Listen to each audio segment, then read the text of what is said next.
창세기 37장 1절부터 11절까지 같이 읽겠습니다. 야곱이 가나안 땅 곧 그의 아버지가 거류하던 땅에 거주하였으니 야곱의 족보는 이러하니라. 요셉이 17세의 소년으로서 그의 형들과 함께 양을 칠 때에 그의 아버지의 아내들 비라와 실바의 아들들과 더불어 함께 있었더니 그가 그들의 잘못을 아버지에게 말하더라. 요셉은 노년에 얻은 아들이므로 이스라엘이 여러 아들들보다 그를 더 사랑하므로 그를 위하여 채색옷을 지었더니 그의 형들이 아버지가 형들보다 그를 더 사랑함을 보고 그를 미워하여 그에게 편안하게 말할 수 없었더라. 요셉이 꿈을 꾸고 자기 형들에게 말하매 그들이 그를 더욱 미워하였더라. 요셉이 그들에게 이르되 청하건대 내가 꾼 꿈을 들으시오. 우리가 밭에서 곡식단을 묶더니 내 단은 일어서고 당신들의 단은 내 단을 둘러서서 절하더이다.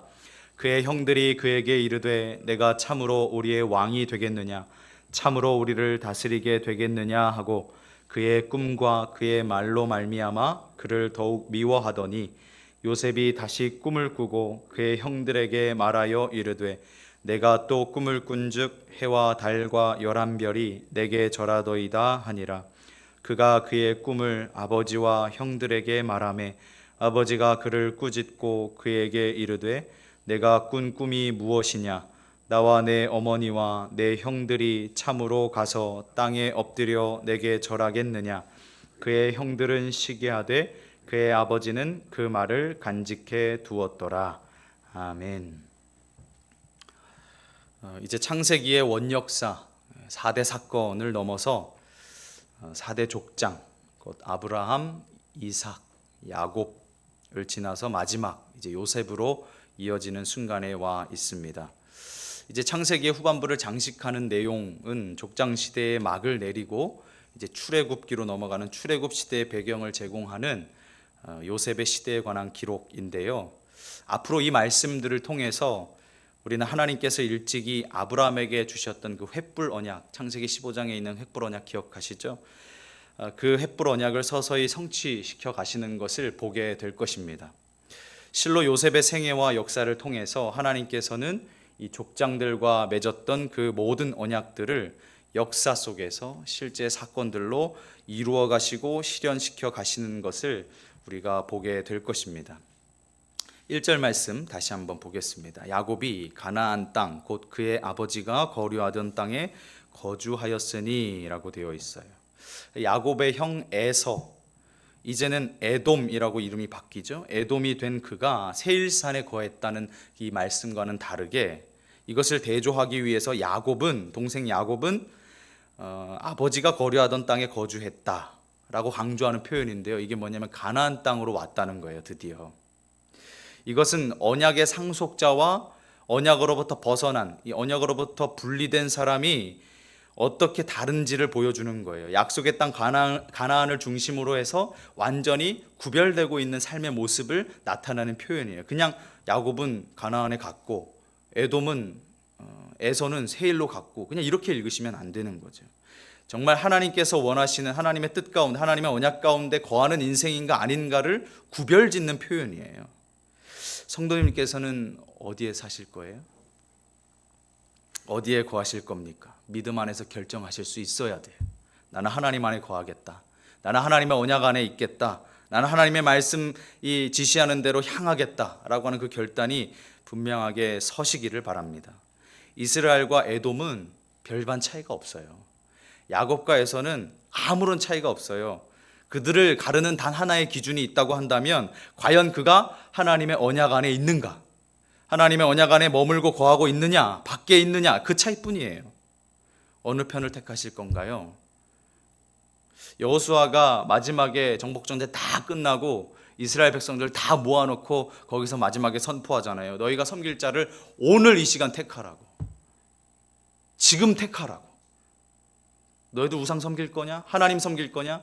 둘 중에 하나만 택하라고. 그러나 나와 내 집은 여호와만을 섬기겠노라. 내 욕심과 욕망 채우려고 세상을 향하지 마시고 하나님께서 주시는 그 약속의 땅 가나안으로 나아가실 수 있는 오직 그곳으로만 향하실 수 있는 저와 성도님들 되시기를 바랍니다.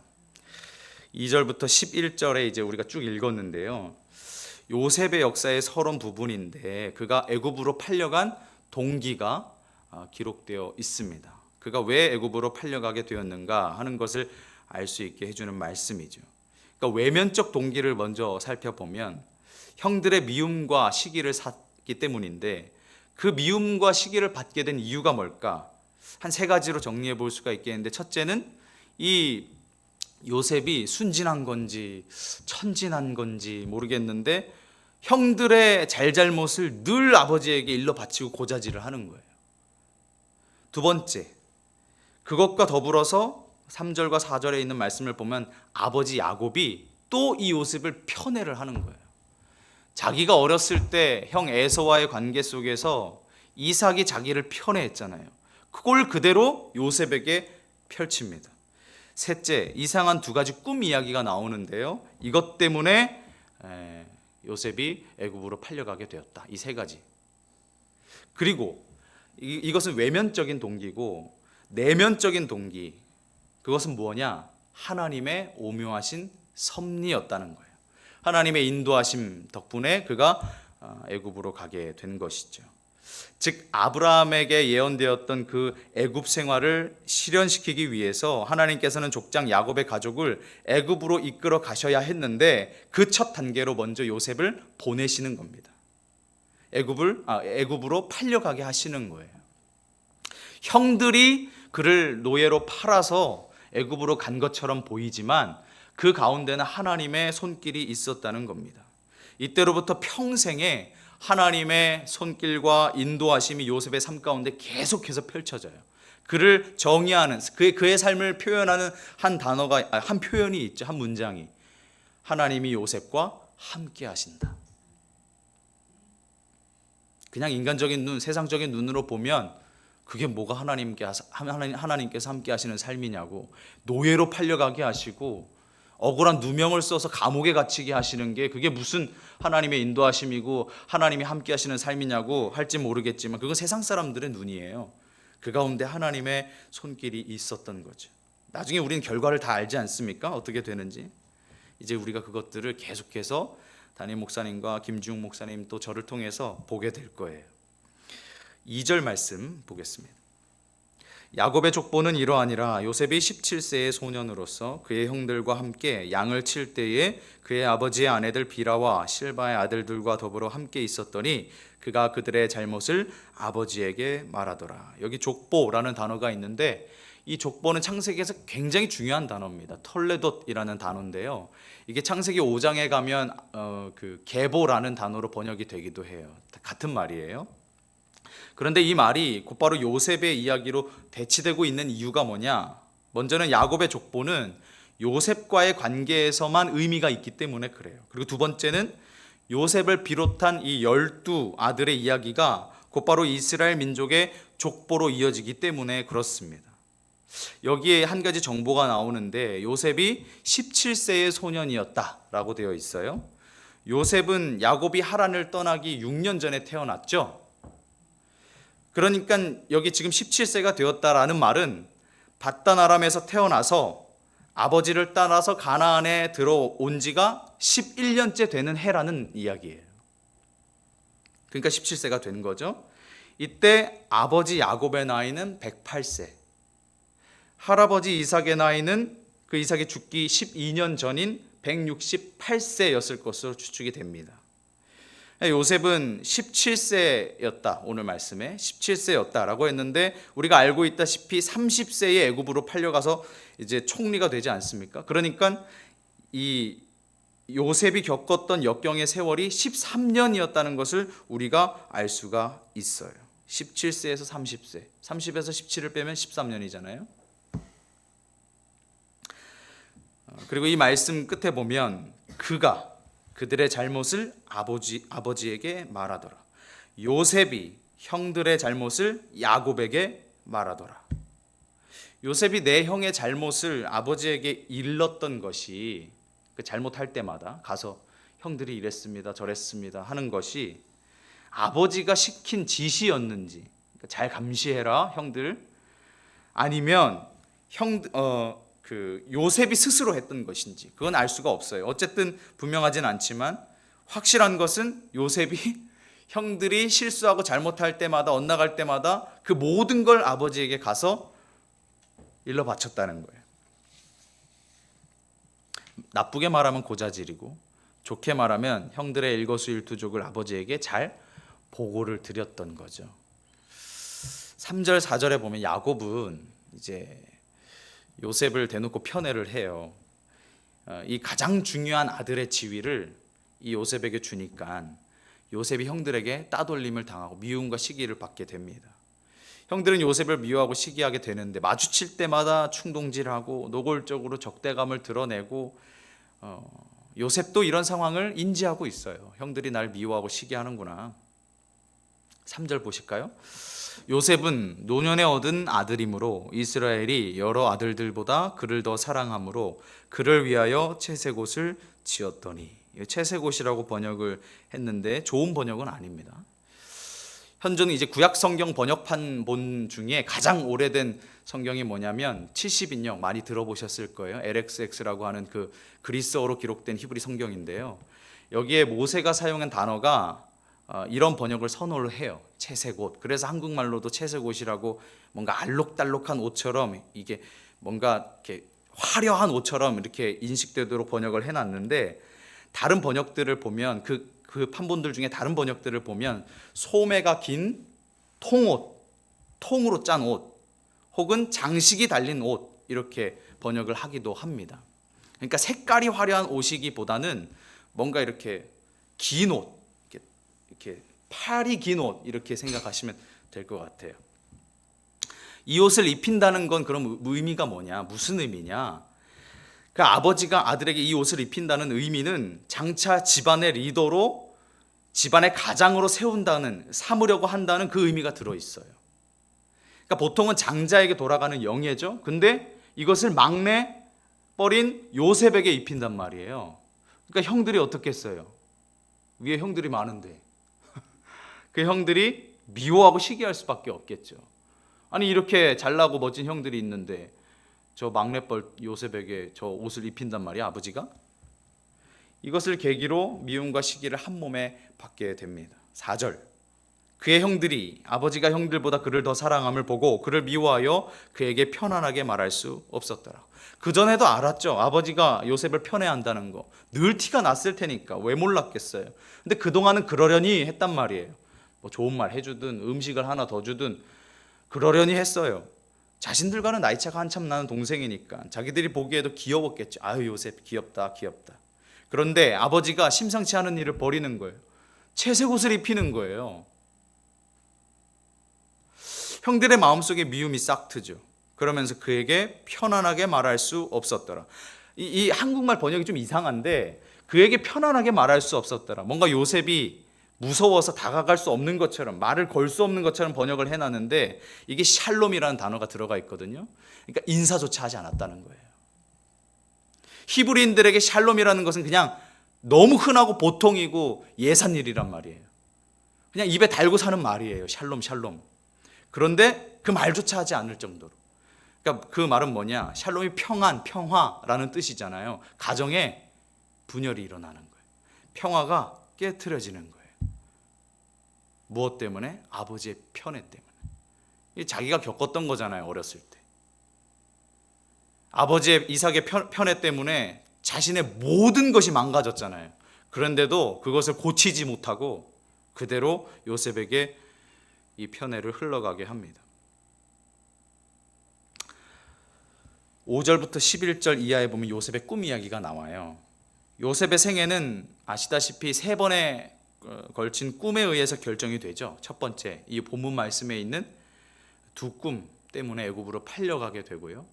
그리고 감옥에 갇혀서 2 관원을 만나게 되는데 그 2 관원이 꾼 꿈을 통해서 펼쳐지게 되고 마지막은 결국에 바로의 앞에 당도하게 되는데 바로의 꿈 때문에 애굽의 총리로 등용이 되죠. 그러니까 그 요셉의 삶을 요약하는 것은 꿈이에요.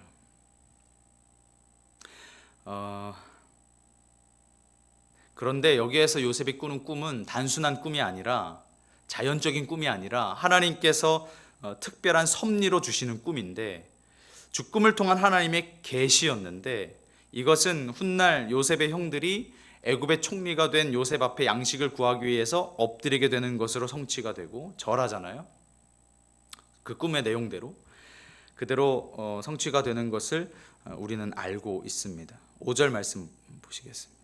요셉이 꿈을 꾸고 자기 형들에게 말하매 그들이 그를 더욱 미워하였더라. 특히 구약 시대에 이것은 환상이라는 단어와 함께, 꿈이라는 단어가 하나님께서 자신의 뜻을 인간들에게 알리실 때 늘 사용하시는 계시의 도구 중 하나인데요, 이 꿈을 요셉에게 주셨어요. 6절 7절 우리 한번 읽어보겠습니다. 같이 한번 읽어볼까요? 6절 7절 말씀 시작. 요셉이 그들에게 이르되 청하건대 내가 꾼 꿈을 들으시오. 우리가 밭에서 곡식단을 묶더니 내 단은 일어서고 당신들의 단은 내 단을 둘러서서 절하더이다. 형들이 요셉을 중심으로 둥글게 늘어서서 넙죽 몸을 굽힌다라는 내용이에요. 그러니까 더더욱 미워할 수밖에 없죠. 한껏 기고만장해 보이는 그 요셉을 얼마나 미워했을까라는 생각이 드는데, 가만히라도 있으면, 말이라도 좀 안 하면 좋겠는데 막 형들의 마음을 긁는 이야기를 하는 거죠. 아버지 하는 꼴만 봐도 환장하겠는데 꺼낸 꿈 얘기까지 형들 마음을 막 들쑤시는 거예요. 그렇게 9절부터 11절에 이제 두 번째 꿈이 나타나는데, 이번에는 가족들뿐만 아니라 이스라엘 전체 가문에 대한 요셉의 우월성이 나타나고 그 범위가 확장되는 것을 우리가 알 수가 있어요. 8절 보실까요? 그의 형들이 그에게 이르되 내가 참으로 우리의 왕이 되겠느냐, 참으로 우리를 다스리게 되겠느냐 하고 그의 꿈과 그의 말로 말미암아 그를 더욱 미워하였더니. 눈치채셨는지 모르겠어요. 이 짧은 11절 우리 본문인데요, 벌써 3번이나 연거푸 형들이 요셉을 뭐 했다는 말이 반복이 돼요. 미워했다는 말이 3번이나 반복이 돼요. 요셉이 얼마나 답답했을까? 형들은 얼마나 요셉을 미워했던 걸까? 짐작이 가는데, 분명 하나님께서 주신 꿈인데 형들에게 미움을 사요. 갈등, 반목, 불화가 생긴단 말이에요. 그러니까 자연스레 요셉이 어떤 생각이 들겠어요? 하나님께 대한 불신 혹은 의심, 회의가 든단 말이에요. 아, 이거 정말 하나님께서 주신 꿈이 맞는가? 이렇게 형들과의 관계가 틀어지면서까지 내 주장만 내세우고 빡빡 우겨서 되겠는가? 괜찮은가? 그런 찰나에 하나님께서 두 번째 꿈을 꾸게 하시죠. 9절 말씀입니다. 요셉이 다시 꿈을 꾸고 그의 형들에게 말하여 이르되 내가 또 꿈을 꾼즉 해와 달과 11별이 내게 절하더이다 하니라. 다시 꿈을 꿨다 그랬어요. 이것은 뭐냐? 하나님께서 그 꿈에 대한 확실성을 요셉에게 심어주신 것이죠. 그 형들에게 말하여 이르되 라고 하는데, 만약에 요셉이 눈치를 살피는 성격이거나 영악한 성품의 소유자였다면 적어도 두 번째 꿈 이야기는 하지 않았을 거예요. 형들의 심기를 건드리지 않았을 거예요. 그러나 쭈뼛거리지 않고 기탄 없이 그 꿈을 과감없이 형들에게 이야기하는 것을 보면 그의 성품이 단순하고 솔직하고 순수했다는 것을 알 수가 있어요. 해는 그 아버지를 말하고 달은 그 어머니를 말하고 12별은 11별은 형제들을 가리키죠. 아까는 형들의 단이 내 단을 둘러서서 절한다 라고만 얘기를 했는데, 이번에는 아버지와 어머니까지 해와 달까지 포함을 시킵니다. 그러자 아버지 야곱마저도 화를 내면서 이 요셉을 나무라는 거예요. 그게 10절 말씀인데요, 그가 그의 꿈을 아버지와 형들에게 말하며 아버지가 그를 꾸짖고 그에게 이르되 내가 꾼 꿈이 무엇이냐?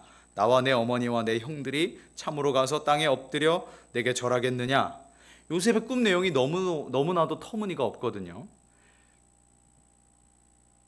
근데 여기에 중요한 표현이 나와 내 어머니와 라고 되어 있어요.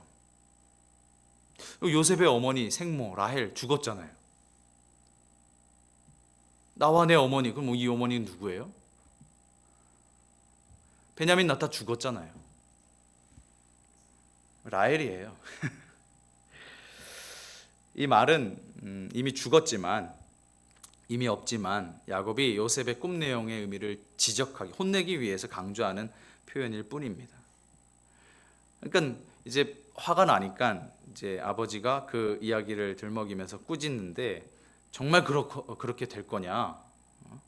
네가 무슨 근거로 그 얘기를 하냐? 막 얘기를 따지면서 했던 거죠. 마지막 11절이에요. 그의 형들은 시기하되 그의 아버지는 그 말을 간직해 두었더라. 이 시기라는 말의 뜻이요, 얼굴이 막 붉어지는 것을 이야기해요. 분노하면서. 이 표현들이 성경에 곳곳에 나오는데 아벨이 그랬죠. 형 가인을 향해서, 하나님을 향해서. 그리고 야곱이 에서에 대해서도 그랬고요. 그리고 다윗에 대해서 사울이 얼굴이 막 붉어지면서 분노를 했고, 예수님에 대해서 바리새인들도 그랬습니다. 그리고 바울에 대해서 유대인들도 그랬습니다.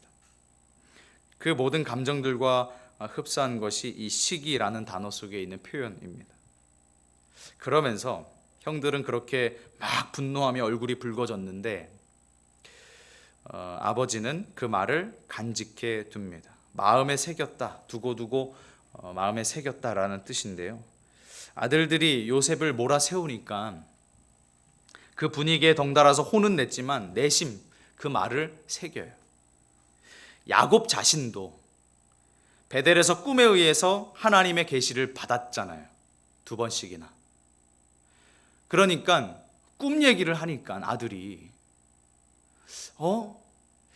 그 주변에 있는 형들이 막 분노하면서 길길이 날뛰니까 그 분위기에 덩달아서 혼은 냈지만 그 말을 간직하는 거예요. 나도 하나님께서 꿈에서 말씀을 하셨는데 이 어린 요셉이 꿈 이야기를 하네. 범상치가 않은 거죠. 그러니까 마음에 그 말을 간직합니다. 형들은 요셉의 꿈의 의미를 부여하지 않았지만 이들과는 달리 아버지 야곱은 아들의 꿈을 마음속에 담아둡니다. 우리는 영적 감각이 날카롭고 예리하게 서 있어야 할 줄로 믿습니다. 하나님께서 우리 가정에 뭔가 일을 행하시려고 꿈틀대시는 것을 그냥 지나쳐버리면 안 돼요. 평범해 보인다고 해서 그냥 뭐 이상한 소리 한다고 해서 그건 우리 생각이죠. 그 모든 것들을 통해서 하나님이 어떻게 역사하실지는 우리는 아무도 모르거든요. 가족들 간에 오가는 말들 속에서 자녀들의 작은 행동 하나하나에서 하나님의 역사하심을 기대하며 하나님의 일하심을 기대하며 주의 깊게 살피는 것이 우리들에게 필요한 것입니다. 야곱이 요셉의 말을 간직한 것처럼. 말씀을 정리하겠습니다. 오늘 이제 요셉의 이야기가 시작이 되는데 이 이야기들을 통해서 한 가지 꼭 마음에 간직하면서 기억하면서 말씀들을 들으시고 또 은혜를 발견하셨으면 좋겠는 게 처음에 말씀드렸던 것처럼 그동안 아브라함과 이삭과 야곱에게 주셨던 그 약속들이 이루어져 가는, 성취되어져 가는 것을, 실현되어져 가는 것을 우리 성도님들이 가슴에 품으시고 그것을 발견해 가시는 재미를 누리셨으면 좋겠어요. 정말 하나님의 말씀대로 이루어지는구나 라는 것. 우리가 그동안 세 명의 인물을 보면서 연약함들을 계속해서 하나님이 비춰주셨거든요. 그것을 통해서 뭘 깨닫게 하시냐면 인간의 연약함들 속에서도 하나님이 세우셨지만 그 인간들의 연약함들 속에서도 하나님의 언약은 한 번도 망가지거나 그들의 연약함에 의해서 포기되거나 실패되지 아니하고 계속해서 이루어져 가는 것을 보게 하시는 거예요. 그러니까 그 언약을 이루어가는 주체는 인간의 노력과 열심과 잘남이 아니라, 능력이 아니라 하나님의 능력으로 되는 것임을, 그 하나님의 신실하심을 우리에게 창세기 말씀을 통해서 깨닫게 하시는 것입니다. 그것을 이 요셉의 이야기 마지막 창세기의 말미 부분에서도 발견해 가셨으면 좋겠습니다. 기도하겠습니다. 하나님 아버지 감사합니다. 오늘부터 이제 요셉의 이야기가 시작이 되는데 하나님, 이 창세기의 마지막 부분을 통해서 하나님의 놀라운 은혜를 발견하게 하여 주시고 우리의 마음이, 우리의 믿음이 더 한층 더 하나님께 가까이 나아갈 수 있도록 은혜를 더하여 주옵소서. 하나님의 언약이 어떻게 성취되고 이루어져 가는 것을 발견할 수 있고 볼 수 있는 은혜를 우리에게 허락하여 주옵소서. 하나님 앞에 부활 감사 예물 올리는 손길이 있습니다. 주님 받으시고 하나님 부활의 기쁨과 또 부활의 감격이 우리의 삶에 오늘만이 아니라 부활절 때만이 아니라 매일매일 임할 수 있도록 역사하여 주옵소서. 감사드리며 예수님의 이름으로 기도드립니다. 아멘.